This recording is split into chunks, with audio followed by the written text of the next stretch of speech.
My friends, one of the deepest truths of the human condition is this: we become what we habitually think about. The mind is like the inner sanctuary where every action, every choice, every destiny is first conceived. If the mind is clouded, the life that flows from it will be disordered, but if the mind is rightly ordered, disciplined, centered, and directed toward the good, then life itself takes on clarity, freedom, and peace. So often, people imagine that external circumstances alone determine their happiness. They say, if only I had more wealth, if only my health were better, if only others treated me differently, then my life would change. But the truth is far more radical. Our outer lives are mirrors of our inner lives. When the mind is chaotic, life is chaotic. When the mind is aligned with truth, life is transformed. Controlling the mind does not mean repressing it or shutting it down. It means training it, like a wild horse that must be tamed so it can carry the rider to his destination. Left untrained, the mind drifts toward fear, anger, resentment, envy, and despair. But disciplined, it becomes an instrument of wisdom, courage, and joy. And this discipline requires vigilance. We must choose what we allow into the sanctuary of our thoughts. What you dwell on will either liberate you or enslave you. Therefore, fill the mind with truth, with hope, with beauty, and with love. When you learn to control your mind, you do not become less human. You become fully alive, and in this transformation of the mind, your entire life is renewed. The mind is the root of life. Every action, habit, and destiny begins in thought. When we look at the story of humanity, we see that everything outwardly visible first began in the hidden interior world of the mind. A great invention, a beautiful piece of art, a courageous act of justice, or even a terrible crime, all of it was first conceived as a thought. The mind is like a seedbed. Whatever is planted there, whether noble or destructive, will eventually grow into action. If you want to understand the direction of your life, look at the patterns of your thinking. What do you dwell on when no one else is watching? What do you allow to play again and again in the theater of your imagination? Because the truth is this: what you think about consistently, you will eventually act upon. And those actions, repeated, form your habits. And those habits, over time, shape your character. And character ultimately sets the trajectory of your destiny. This is why controlling the mind is not an optional spiritual exercise. It is the very heart of transformation. If the mind is filled with resentment, then life bends toward bitterness. If the mind is obsessed with fear, life will shrink in anxiety. If the mind feeds endlessly on envy, joy will be strangled. But if the mind is turned toward what is good, true, and beautiful, then life begins to radiate peace and purpose. Think of the mind like a compass that sets the direction of a traveler. If the compass is broken, the traveler wanders endlessly, no matter how much effort he exerts.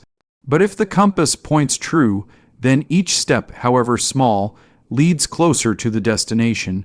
Your mind is that compass. If it is rightly oriented, then even when storms come, your path remains steady. Too often, people imagine that life is primarily shaped from the outside in, that if only their circumstances were different, everything would improve. But history shows us countless examples of men and women who, even in prison cells, or in the midst of poverty, or surrounded by opposition, still lived lives of meaning and joy. Why? Because their minds were free. Their thoughts were rooted in truth, and therefore their lives bore fruit, even in hardship. To control the mind, then, is to claim authority over the very center of who you are. It means not being a passive victim of wandering thoughts, but a vigilant guardian over what is allowed to remain. You cannot always prevent a thought from knocking on the door of your mind, but you can decide whether or not to let it enter and take residence. This is where freedom lies, not in denying the reality of intrusive thoughts, but in refusing to give them dominion. And so, the simple but profound truth stands: the mind is the root of life. Change your thinking, and your actions will follow. Change your actions, and your habits will follow. Change your habits, and your character will follow. Change your character, and your destiny itself will be transformed. External circumstances do not ultimately determine happiness. True change begins within. From the earliest days of our lives, we are taught to look outward for the source of our joy.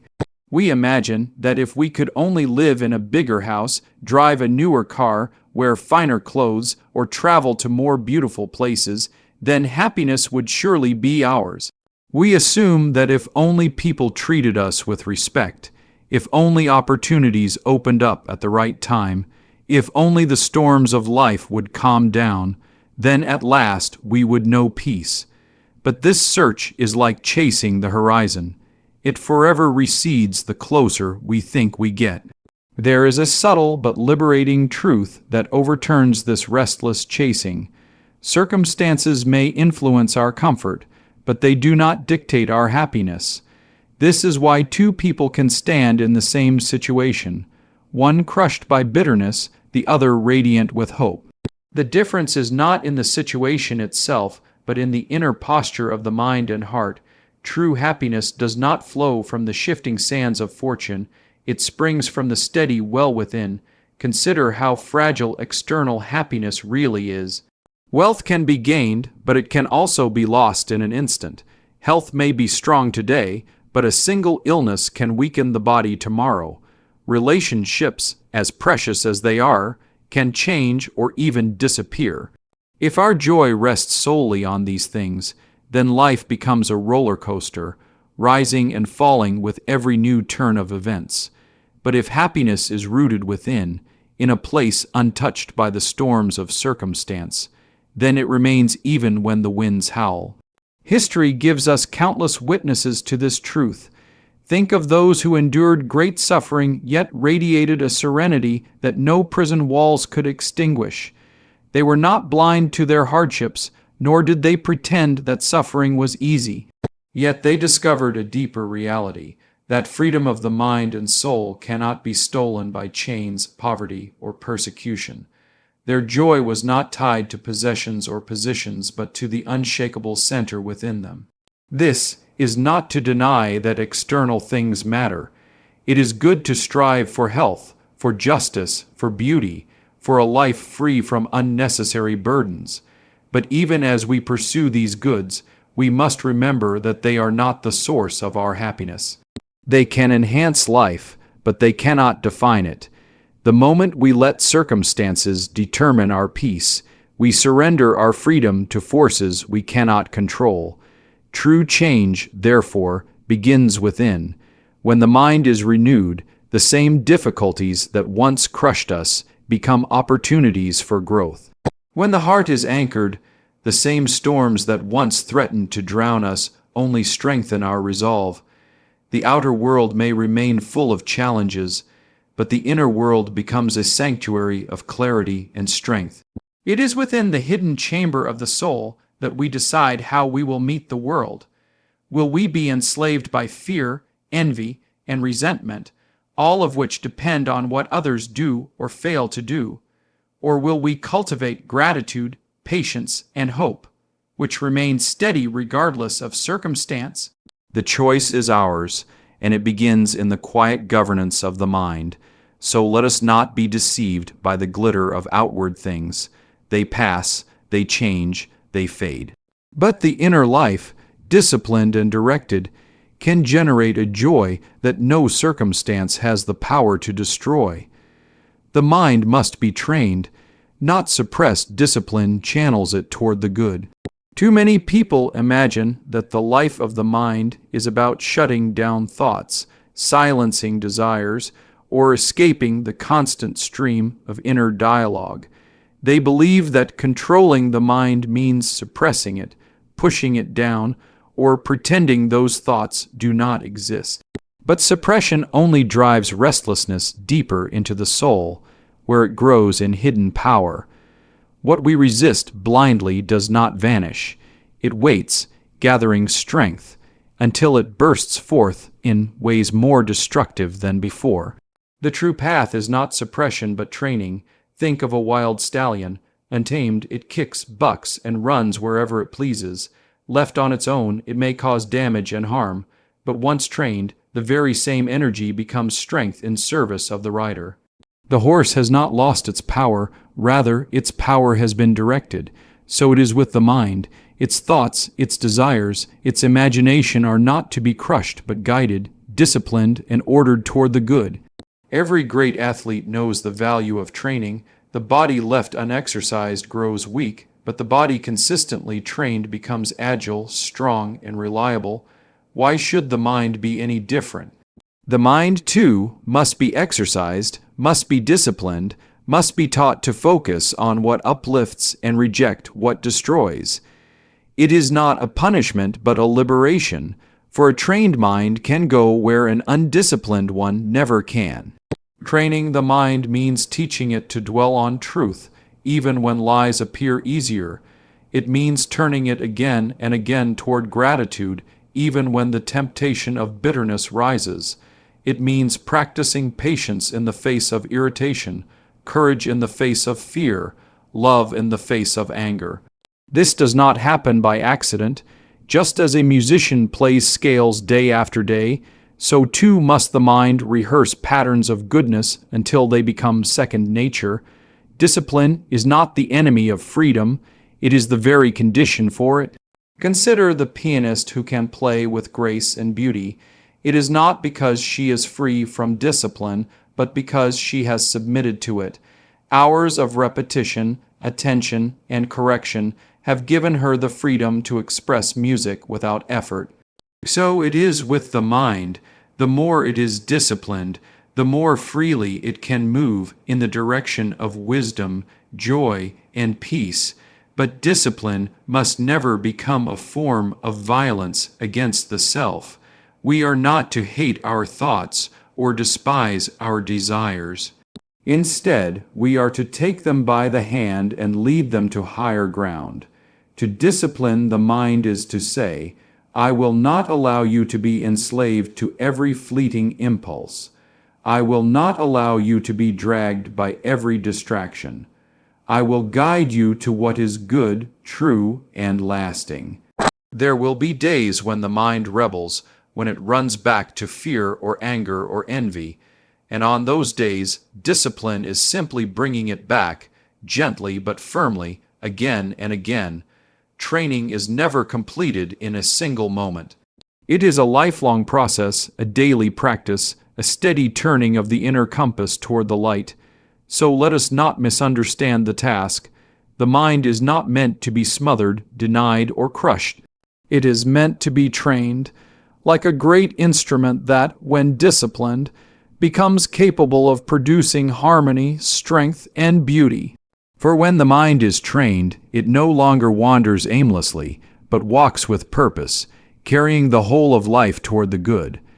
An uncontrolled mind breeds chaos, fear, anger, envy, and despair grow where discipline is absent. The human mind is a magnificent gift, but like any powerful gift, it can become dangerous when left without guidance. When the mind is allowed to wander without restraint, it easily slips into patterns that poison the soul. What begins as a small worry can spiral into crippling fear. What begins as a small irritation can ignite into raging anger. What begins as a passing comparison can fester into envy. And what begins as a moment of sorrow can deepen into despair. Fear is one of the first fruits of an undisciplined mind. Fear exaggerates shadows and convinces us that danger lurks everywhere. It whispers that we are not capable, not strong enough, not worthy of the task ahead. It binds us before we have even taken a step. Left unchecked, fear builds walls around us until we no longer move freely through the world, but live as prisoners of our own imagination. Anger, too, takes root where discipline is absent. The undisciplined mind replays insults again and again, magnifying them until they consume every thought.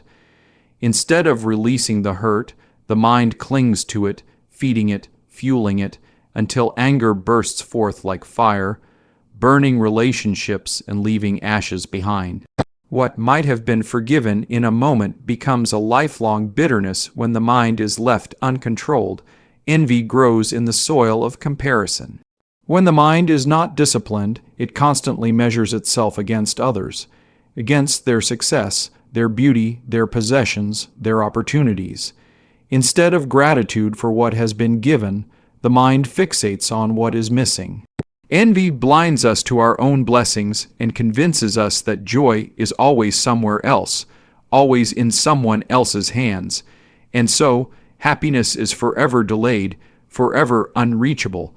Despair is perhaps the darkest fruit of all. When the mind is not guided, it often returns again and again to its wounds, its failures, its disappointments. It paints the future with the same bleak colors and whispers that nothing will ever change. Without discipline, the mind becomes a storyteller of hopelessness, convincing us that meaning is gone, that life is heavy, that tomorrow is empty. But despair is not born of truth. It is born of an uncontrolled mind that has forgotten to lift its gaze beyond the present darkness. The chaos of an uncontrolled mind does not stay hidden within us. It spills outward. It affects how we speak, how we act, how we treat others. A fearful mind creates anxious households. An angry mind builds hostile communities. An envious mind tears down trust and friendship. A despairing mind spreads heaviness wherever it goes. The lack of discipline within becomes disorder without. This is why inner discipline is not selfish. It is necessary for the good of all. When the mind is controlled, it becomes a fountain of peace, courage, gratitude, and hope. But when it is left wild, it breeds only chaos, both in the heart of the individual and in the life of those around them. Every day, we face the choice. Do we allow our thoughts to wander unchecked, feeding fear, anger, envy, and despair? Or do we take up the task of discipline, gently but firmly guiding the mind toward truth, goodness, and light? The choice is not easy, but it is clear. An uncontrolled mind breeds chaos. A disciplined mind becomes the ground of peace. A disciplined mind fosters clarity and peace. It becomes an instrument of wisdom and joy. When the mind is disciplined, it no longer runs endlessly in circles, chasing every impulse, reacting to every distraction, or drowning in restless noise. Instead, it learns to be still, focused, and centered. In that stillness, clarity emerges. We begin to see things as they are, not as our fears distort them or as our desires exaggerate them. A disciplined mind cuts through confusion like a sharp blade, revealing the truth beneath the surface. Clarity is one of the first fruits of discipline. Without discipline, the mind is like a muddy stream after a storm, clouded, swirling, impossible to see through.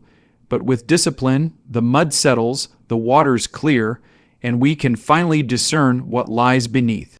In this clarity, decisions become easier.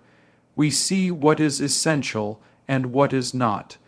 We recognize what is lasting and what is fleeting. We gain the ability to judge wisely, not out of impulse, but out of understanding. Peace naturally follows clarity. When the mind is scattered, peace is impossible. We are pulled in 1,000 directions, worrying about past mistakes, fearing future uncertainties, and grasping at fleeting pleasures. But when the mind is disciplined, it gathers itself into unity. The scattered thoughts come together into harmony, and in that harmony, peace takes root. Peace does not mean the absence of problems, but the presence of stability even in the midst of them. It is the calm center that holds, even when the winds of life blow fiercely. A disciplined mind also becomes an instrument of wisdom. Wisdom is not simply knowledge or intelligence. It is the ability to apply truth rightly in the midst of life. A disciplined mind listens before it reacts. It weighs before it decides. It discerns the deeper meaning of things instead of rushing into shallow judgments. It learns from failure without being crushed by it. It remains humble, open, and teachable.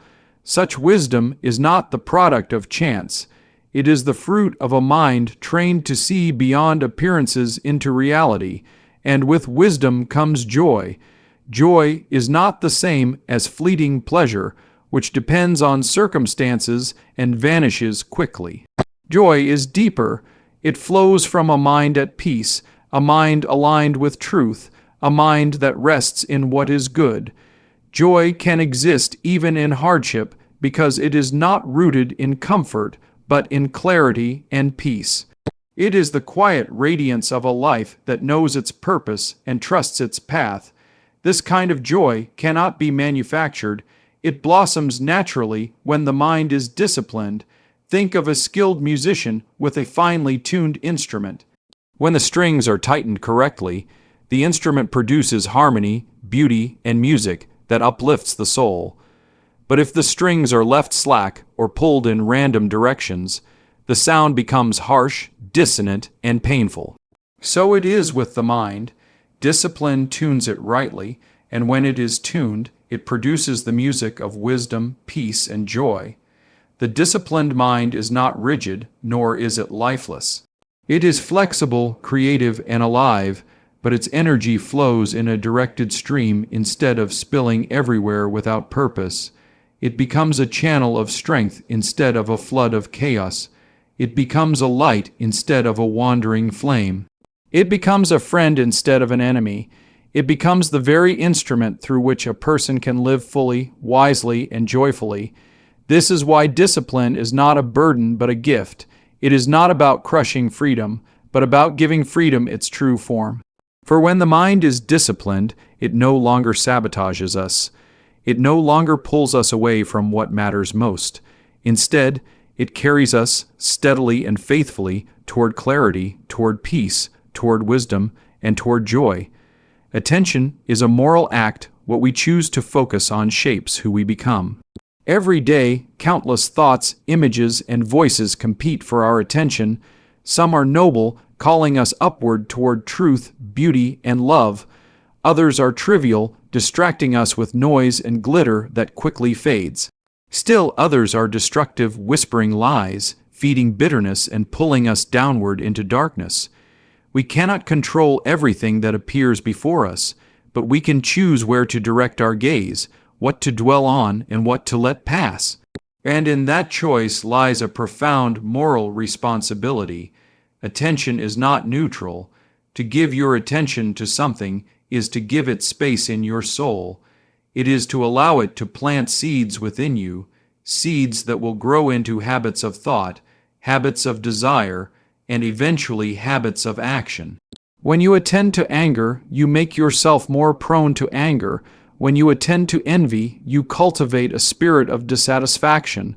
When you attend to fear, you strengthen its grip on your life. But when you attend to gratitude, to beauty, to courage, you become more deeply formed in those virtues. This is why attention is a moral act. It is not simply about curiosity or entertainment. It is about becoming. What we attend to, we imitate. What we dwell upon, we internalize. What we focus on, we eventually embody. The gaze of the mind shapes the posture of the soul. Think of sunlight streaming through a magnifying glass. Scattered across a surface, it warms gently, but when focused, it can set fire to what it touches. So too with attention. Scattered, it achieves little. Focused, it has immense power, for good or for ill. If we focus on darkness, we burn with resentment and despair. If we focus on light, we radiate warmth and life. The culture around us is built on a battle for our attention. Voices shout, screens flash, advertisements beckon, each seeking to capture our gaze, even for a moment. And too often, we surrender our attention without thought, allowing ourselves to be shaped by whatever happens to be loudest or most persistent. But to live this way is to live passively, allowing others to write the script of our lives. To live wisely is to take responsibility for where we direct the gaze of the mind, Attention, when disciplined, opens the door to contemplation. When we choose to focus on what is noble and lasting, we begin to see more deeply. A flower becomes not just a flower, but a revelation of beauty. A moment of silence becomes not just emptiness, but a doorway to peace. The face of another person becomes not just a passing presence, but a mirror of dignity. Attention brings depth to life. It allows us to see with clarity and respond with love. But when attention is scattered or misdirected, life becomes shallow. We skim over experiences without entering them. We consume images without digesting meaning. We fill the mind with fragments, leaving no room for truth to take root. An undisciplined attention creates a restless spirit, forever distracted, never satisfied. The question is not whether we will give our attention to something. We always do. The question is to what. Each choice matters. Each moment of focus contributes to the kind of person we are becoming. And so, attention is not just a mental act but a moral one. To guard our attention is to guard our souls. To direct our attention toward what is good is to shape ourselves into people of goodness. To waste our attention on what is empty is to empty ourselves in the process. What we choose to notice, what we choose to dwell upon, what we choose to contemplate, these choices carve the path of our destiny. Attention is not small. It is the foundation of character. It is the hidden decision that shapes the visible life. Fill the mind with truth, beauty, and love. These elevate the soul and transform daily life. The human mind was never meant to live on emptiness. It hungers for meaning, it yearns for direction, it seeks a nourishment deeper than food or drink, and what we feed it determines the shape of our lives. If we fill the mind with lies, bitterness, and ugliness, then life bends toward despair. But if we fill the mind with truth, beauty, and love, the soul is lifted, and every day becomes radiant with new possibility. Truth is the first nourishment of the mind. Without truth, the mind wanders in confusion, forever grasping but never arriving. Lies may glitter for a while, but they corrode the soul from within. Truth, even when difficult, sets us free. It clears away illusion, strips off falsehood, and gives us firm ground on which to stand. A life built on truth may not always be easy, but it is unshakable because it rests on reality and not illusion. To fill the mind with truth is to train the heart to love what is real and reject what is false. It is to seek light even when shadows seem more comfortable. Beauty is the second nourishment of the mind. Beauty awakens wonder. It reminds us that the world is not only useful but radiant. A sunset glowing over the horizon, the harmony of a whelp-laid song, the gentleness of a kind gesture, all these touch the soul in ways argument alone never could. Beauty softens the hardness of the heart. It draws us out of our narrow concerns and invites us into something larger, something transcendent. To fill the mind with beauty is to remember that life is not only a task to complete, but a gift to savor. Where ugliness breeds despair, beauty fosters hope. Love is the greatest nourishment of all. Love alone has the power to transform the way we see everything. When the mind is filled with love, enemies become human again, burdens become lighter, and even suffering can be carried with dignity. Love enlarges the soul. It teaches us to look beyond ourselves, to see the worth of every person, to act not only for our own gain, but for the good of others. To fill the mind with love is to make every thought a seed of compassion, every decision a step toward reconciliation, every day an opportunity for kindness. Truth, beauty, and love are not luxuries. They are necessities. Without them, the mind starves. It becomes restless, cynical, and hardened. But with them, the soul flourishes. They lift us above the narrow circle of selfishness and plant us in a wider horizon where joy and peace take root. Daily life is transformed when the mind is filled in this way. Tasks that once seemed meaningless gain significance when seen in the light of truth. Moments that once felt dull become luminous when touched by beauty. Encounters that once were burdensome become opportunities when shaped by love. The ordinary becomes extraordinary because the mind is elevated. We do not control every circumstance of life, but we do control the diet of our minds. If we feed on anger, we will become angry. If we feed on envy, we will become envious. If we feed on despair, we will despair.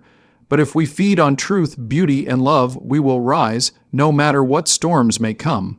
For these are not passing pleasures, but eternal foundations.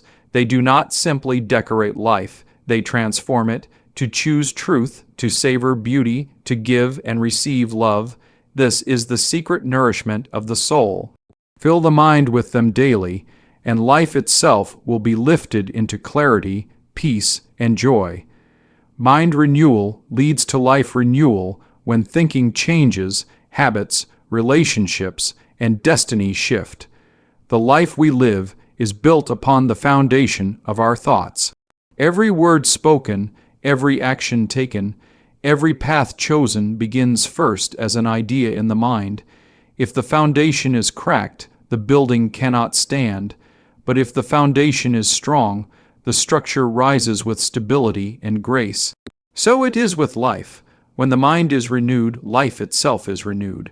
Renewal of the mind is not simply adopting a few positive slogans or repeating cheerful phrases. It is a deep transformation in the way we see reality. It is learning to release the lies that enslave us and to embrace the truth that sets us free. It is turning away from destructive patterns of thought and opening the door to wisdom, gratitude, and hope. When the mind begins to think differently, everything else begins to follow. Habits are the first to be touched by a renewed mind. What we think about repeatedly becomes what we practice. If the mind is filled with discouragement, the body follows in lethargy and despair. If the mind is filled with anger, the tongue follows with harsh words and the hands with harmful deeds. But if the mind is renewed, the cycle changes. Thoughts of gratitude produce habits of kindness. Thoughts of courage produce habits of perseverance. Thoughts of truth produce habits of integrity. The smallest shift in thinking, repeated over time, reshapes the patterns of daily life. Relationships, too, are transformed by the renewal of the mind. When the mind clings to resentment, relationships wither. When the mind lives in envy, friendships fracture. When the mind rehearses fear, trust is broken. But when the mind is renewed, the way we see others changes. We begin to forgive where we once held grudges.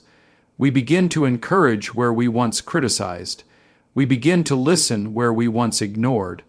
The renewal of the mind does not stay hidden within.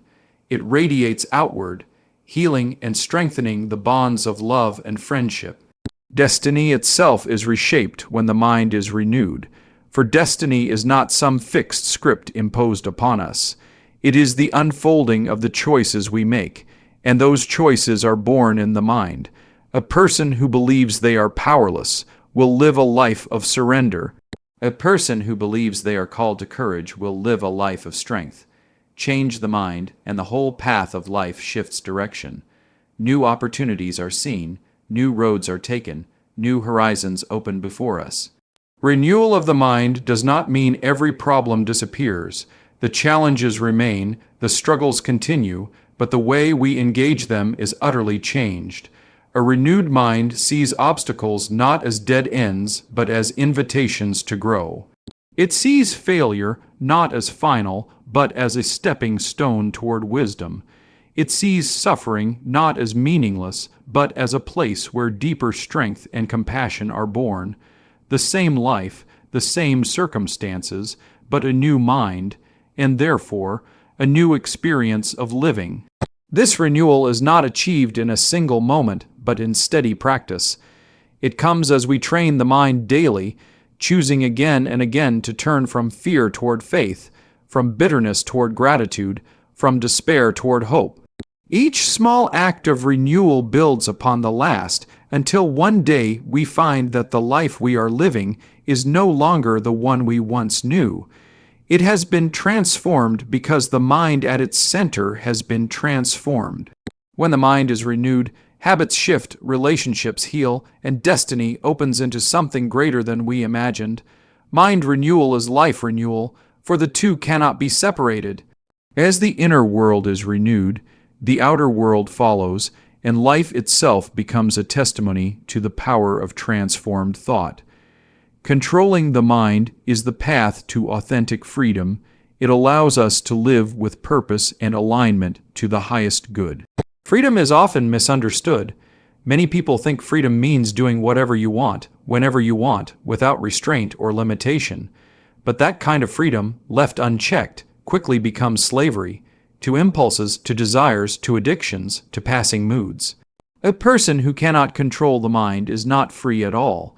They are pulled back and forth by every fleeting thought, tossed about like a ship without a rudder.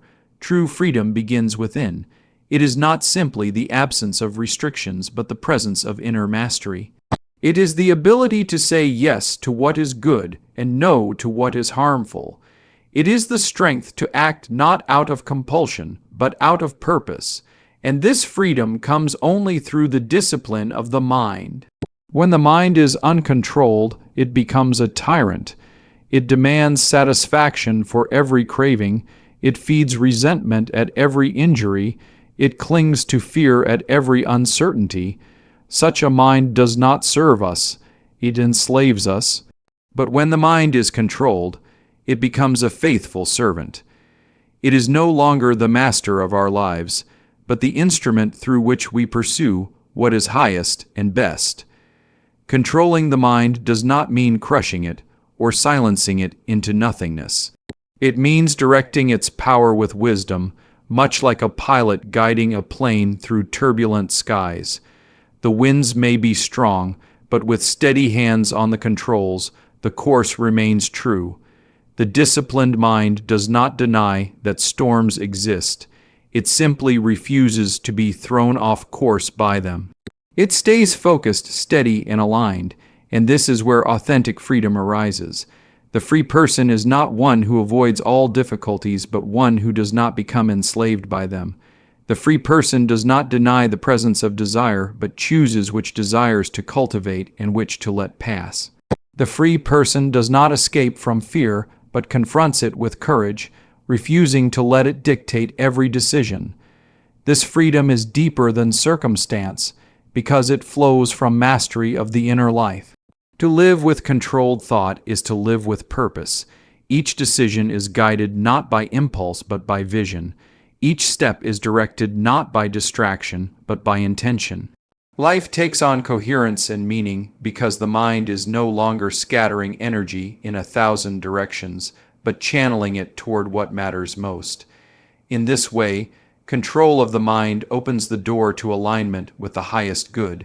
For the highest good is not found in self-indulgence, but in living for truth, beauty, and love. It is found in service, in compassion, in courage, in integrity.